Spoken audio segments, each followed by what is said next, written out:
dell'area di rigore, lotta su questo pallone, poi alla fine arriva la conclusione e arriva anche il gol, il primo gol della partita. Passa in vantaggio il River Plate quando siamo giunti al 9° minuto, 1-0 grazie alla numero 4, ovvero Della Torre,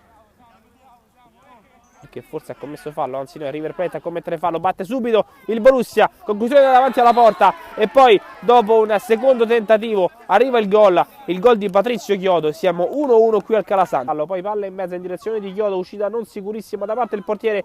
Chiodo se la ritrova tra i piedi, alla fine va a segnare questo gol rocambolesco, il secondo di Chiodo, il secondo anche del Borussia. 2-1 e sorpasso completato per la squadra in giallo-nero, veramente rendendo pericolosa e difficile la vita del portiere. Attenzione adesso a questo tiro in porta e a questo gol, il pareggio del River Plate grazie ad Innocenzi, scusate, un pareggio improvviso davanti alla porta, piattone e 2 pari qui al Calasanz. Per la squadra di casa di tornare in vantaggio, fischia l'arbitro, parte Della Torre col sinistro, conclusione, gol 3-2, torna in vantaggio il River Plate.